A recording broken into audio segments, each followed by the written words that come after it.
All right, YouTube, we're back. It's the July update, just the day after my birthday. So yeah, man, it's nice out. I'm just giving you guys a quick update on the stuff that I got going and how it's doing since we last left off, I think in June when I planted everything. Today I'm gonna be trimming some stuff, pulling these plants apart, and lollipopping some stuff, getting rid of some foliage. I had some issues with the rosemary, to be honest with you. These planters I actually didn't realize didn't have any drainage, so the soil got really bad bacteria and it started killing off the plants. They're starting to bounce back now, but I think everything needs a feed. You can see that my rosemary here has actually got cooked, unfortunately. Hungarian hot wax banana peppers, they're starting to produce a few. I'm gonna definitely repot them. Something here has been actually eating all my basils, and I don't know what's going on. It's not just my plants, there are actually a lot of other people's plants that I know now. I'm not sure what insect it is, but it's chewing the shit out of my basil, man. It's left the cardinal basil alone pretty well, but it's even something's eating some of my sage there, which is really weird. This thing has been producing. I actually have a lot of the finished flowers inside, so I'll be showing you guys what that looks like. My watermelon and cantaloupe plant is kind of growing inside each other. I actually have to split that because that is actually running in through into the watermelons and kind of poking out here, and it's going all over the place. I still haven't got a chance to plant the peppers here, which sucks. I'm gonna give you guys some B-roll of all this stuff and you're gonna see up close, and I'm gonna give you guys just a little bit of footage. Obviously I don't want my camera to overheat because it's really hot out, but we're gonna show you each plant as I trim them up. I'm just basically trimming off all the dead heads and stuff like that so that I can promote new growth. But I'm going to feed this. Got a canna lily here. This is one of the best smelling plants I've ever smelt in my life. I don't know if anybody knows what this plant is, but I keep forgetting the name, but it smells like, I rub against it and it smells amazing. Got my Gaia Green all-purpose 444. So all I'm doing is I'm just basically feeding a little bit here, and I'm gonna get into the base, shake a little bit in there. Shake a little bit in here, right at the root mass. I don't necessarily want to be hitting the leaf structure and everything, right? Just trying to spread it out as evenly as possible so that all the different types of plants get some of this stuff. You don't want to just keep it concentrated in one area. So hopefully she perks back up, and that's the combination planter. Cooking peppers, the Scotch bonnet brothers and sisters here. So we got 1, 2, 3, 4 Scotch bonnets and 1 Carolina Reaper, just for good measure. But all these are doing pretty well. I just gave them a quick trim, just trying to get everything off the lower area of the plant and force everything upwards. I had to make a little bit of cage adjustments and stuff like that because some of the stuff was growing a bit gangly. I'm not going to feed them. I am going to just make sure they have enough water. But other than that, everything's doing okay. As you can see, great foliage. It doesn't look like there's any nutritional deficiencies. Although, as you can tell here, something is snacking on my leaves. And to tell you the truth, I believe it's earwigs. I've been having a huge problem with these earwigs. And this is the problem with these black bags that I've found. They're all coming together and fornicating, and they're living in these little handles because it's nice and damp in there, so they like to sit in those handles. And every time I check these plants, I gotta like shake these handles out, and there's probably 30 earwigs that drop out. So although I will say they are holding moisture very well, nice lush greenery. The Gaia Green 444 is doing an amazing job. I'm lucky to have the sun that I do. I only get about 4 or 5 hours of sunlight in my backyard. Here we already have some peppers that are growing. I'm not sure if I want to pinch those or if I want to take a couple just for the next little bit, let them finish up, and then let the plants focus up. But as you can see, there's already little peppers starting to grow there. We're gonna move our way to the watermelon and the cantaloupe varieties that I have. The cantaloupe is just crawling up into everything, so I actually have to separate it. Interesting leaf design, not something I'm super familiar with as it's my first year growing watermelon and cantaloupe. It's super viney and it's just crawling. Obviously I have to separate this and pull it from everything, but we're already getting little watermelon buds. Now, what am I growing in here exactly? Because I'm saying watermelon, but I'm not actually showing you guys here. It's a yellow watermelon variety. I've never grown a yellow watermelon variety. I mean, I've seen them, but I've never actually grown it myself, so I'm actually pretty stoked about that. And the other variety that's in here, I believe that watermelon variety is this vine, the less leafy, more straggly, more lanky variety, I believe is the yellow. And the sugar baby watermelon, that's the other one that I'm growing today. Is, you know, it's obviously more of a traditional watermelon. It's the smaller type, and it's supposed to be super sweet. Got more, I think this is more of the yellow variety, if I'm not mistaken.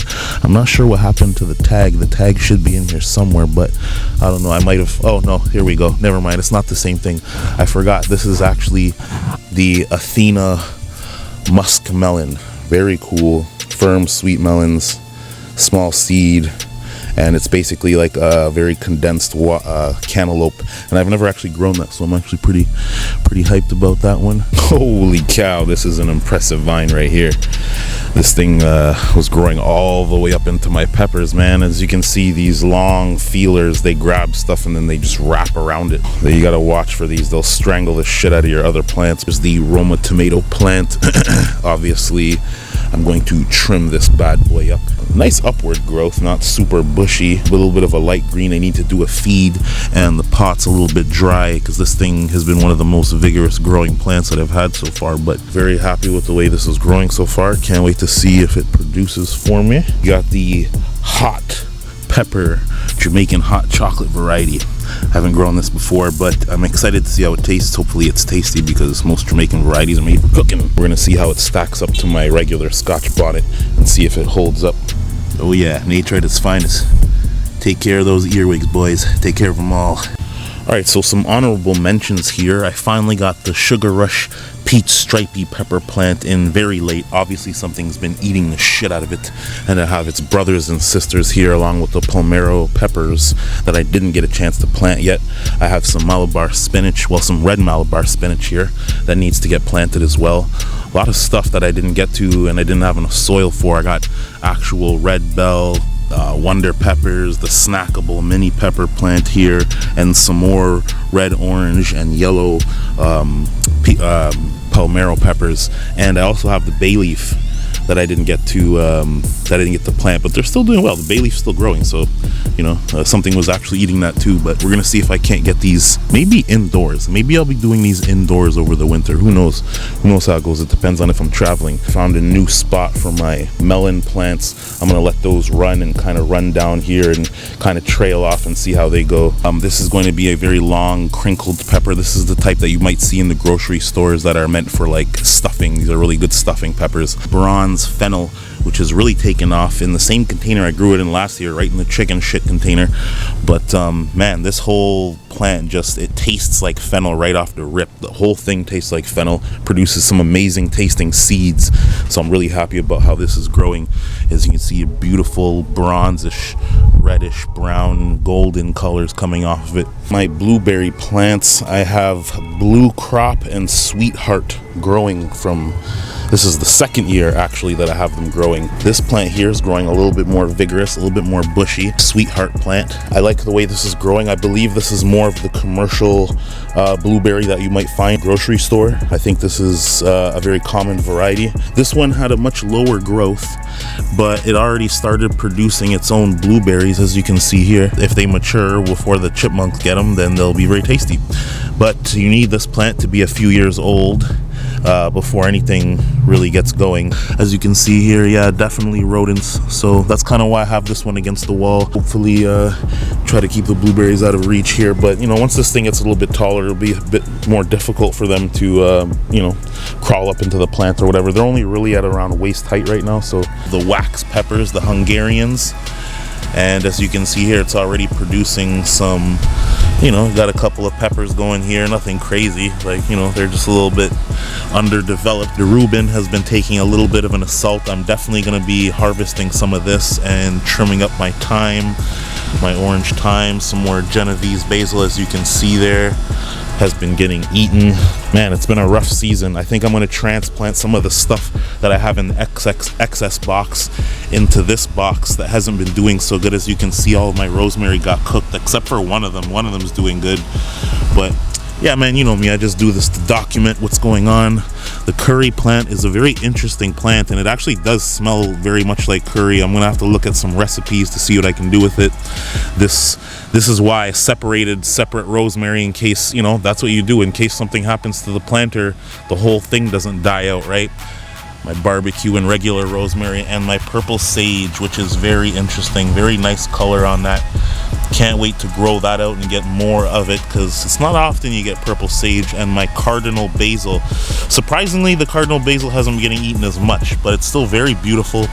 Has very red stems on them, red stems. You know, I do miss having the Thai basil, because I really did like the Thai basil to eat with the pho and like all my Thai dishes. But I definitely have some good varieties here. And yeah, man, that's pretty much what it's looking like for July, y'all.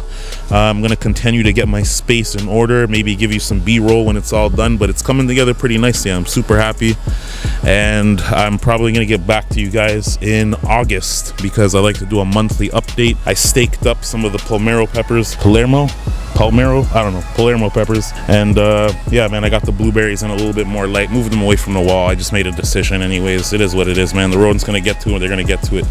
But anyways, hope you guys enjoy. See you guys in August, man.